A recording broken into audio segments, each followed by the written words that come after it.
میرے رسول کریم کائنات کے بادشاہ ہیں۔ حضور فرماتے ہیں میں چاہوں تو اللہ خود پہاڑ سونے کا بنا دے اور میرے ساتھ چلا کرے۔ رب کریم جیسا میں چاہوں ویسا اللہ میرے لیے آسانی فرمائے، اتنا اللہ محبوب رکھتا ہے۔ لیکن حضور نے اللہ کی بارگاہ میں دعا کی تھی، یا اللہ ضرورت کے مطابق روزی دینا، اے اللہ میرے اہل بیت کو ایک وقت روٹی دینا، ایک وقت کا فاقہ دینا۔ یہ دعا مانگی تھی، مانگے ہاں آج ہم بھی اپنی اولاد کے لیے یہ دعا، یہ بھی سنت ہے، اس کو بھی ادا کرو۔ اللہ بقدر ضرورت روزی، بقدر ضرورت۔ اور ایک تو وقت ہے نا آ نہیں رہا، کروڑوں مال آیا اور میرے رسول کریم نے دنیا کی دولت کو گھر میں داخل ہے، حضور نے داخل ہے۔ ادھر دیکھو میری طرف، حضرت عمر فاروق جیسا دلیر آدمی، جناب عمر کہتے ہیں صحیح بخاری میں صحیح مسلم میں حدیث ہے، فرماتے ہیں میں حضور کے کمرے میں داخل ہوا، حضور آرام فرما تھے۔ اللہ کے رسول جب اٹھے نا میرے لیے کہ عمر آیا ہے، محبوب عزت دیا کرتے تھے نا، کہتے ہیں حضور جب اٹھے تو موٹے بان کی چارپائی تھی نبی پاک، موٹے بان کی، اور فرماتے ہیں حضور کی کمر پر موٹے موٹے نشان بنے ہوئے تھے۔ حضرت عمر فرماتے ہیں حضور کی کمر مبارک پر موٹے موٹے بان کے نشان میں نے دیکھے تو میں رو پڑا، دلیر آدمی تھے پر رو پڑا۔ یا رسول اللہ صلی اللہ علیہ وسلم کیسے ہو کس طرح کے بادشاہ موجے کر رہے ہیں اور آپ اللہ کے نبی ہو کے اس تکلیف میں؟ رسول کریم حضرت عمر کے آنسو دیکھ کے فرمانے لگے، عمر کیا تو یہ پسند نہیں کرتا کہ وہ دنیا کی عارضی زندگی میں تھوڑے وقت میں موج کر جائیں اور آخرت میں رسوا ہو جائیں، اور ہم یہاں تھوڑی سی تکلیف برداشت کریں اور اللہ قیامت کی ساری عزتیں ہمیں ہی عطا فرما دے۔ عیسیٰ علیہ السلام نے ایک دن دیکھا کہ ایک بندہ نا انگلیوں کے ساتھ اپنے بال سیدھے کر رہا ہے، تو آپ نے فرمایا یار کنگھی کے بغیر بھی کام چل سکتا ہے، کنگھی بھی خیرات کر دی۔ دیکھا ایک بندہ ہاتھ کا تکیہ بنا کے لیٹا ہے، تو فرمایا اینٹ بھی دے دو کسی کے کام آ جائے۔ ایک دن دیکھا کہ ایک بندہ نا یوں چلو میں پانی پی رہا ہے، فرمایا پیالہ بھی رہنے دو، اس کے بغیر بھی کام چل ہی جاتا ہے۔ جناب عیسیٰ کا یہ زہد تھا۔ میرے نبی پاک علیہ السلام نے فرمایا جس نے جناب عیسیٰ کا زہد دیکھنا ہو وہ میرے ابو ذر غفاری کو دیکھے، ان کو دیکھے، یہ دنیا میں جناب عیسیٰ کے زہد کے مطابق چلتے پھرتے، ساری زندگی دولت کو مال کو پسند نہیں کیا۔ جہاں رہتے تھے ایک گورنر صاحب نے 300 دینار تحفے میں بھیجے، تو ایک ہوتا ہے نا بندہ کہتا نہیں نہیں ضرورت نہیں، اور حضور سید عالم صلی اللہ علیہ وسلم نے حضرت عمر سے فرمایا تھا جو خود بخود آ جائے وہ قبول کر لو اللہ کی طرف سے، لیکن ان کا رنگ فقیری والا تھا اور تھوڑا انوکھا تھا۔ 300 دینار آئے تو فرمانے لگے اسے جا کے کہو تمہیں کوئی اور بندہ نہیں ملا دھوکہ دینے کے لیے، میرے گھر ہی مال بھیج دیا ہے۔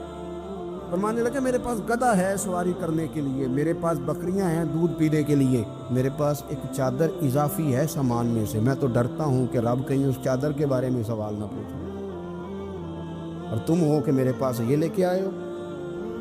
حضرت عثمان غنی کے پاس جا کے کہا کرتے کتنا لوگوں کے پاس پیسہ آ گیا ہے، ہر بندے کے گھر میں مال ہے، یہ کیا ہو رہا ہے، لوگوں سے کہیں خرچ کرے غریبوں پہ۔ عثمان غنی فرمانے لگے تمہیں تو خوش ہونا چاہیے کہ میرے دور میں لوگ خوشحال ہو گئے۔ آپ فرمانے لگے نہیں، وہ والا رنگ زیادہ بہتر ہے جو مدینے والے نے اختیار فرمایا، کیونکہ کچا رنگ للاری والا چڑھدا تے لیندا رہندا عشق تیرے دا رنگ محمد، جدوں چڑھ جائے پھر نہیں لینا۔ آپ کی طبیعت کے اندر دولت سے بیزاری، حضرت ابو درداء، حضرت ابو موسیٰ اشعری، حضرت ابو ہریرہ رضی اللہ تعالیٰ عنہ، یہ سمجھ لیں ان کے کلاس فیلو تھے، ان کے ساتھ پڑھا تھا انہوں نے۔ حضرت ابو ذر غفاری ان پر بھی جلال کرتے۔ آپ یقین کریں کہ طبیعت نا ایسے کیف میں آ گئی ان کو پڑھ کے، ان کو پڑھا جب کچھ دنوں سے تو کچھ انوکھا، یہ انوکھی وضع ہے، سارے زمانے سے نرالے ہیں، یہ بندے کون سی بستی کے یار اب رہنے والے، یہ کس طرح کے لوگ ہیں، کیا سوچ ہے۔ حضرت ابو درداء رضی اللہ تعالیٰ عنہ کے گھر کے قریب سے گزرے تو حضرت ابو درداء مکان بنا رہے تھے، کیا جملہ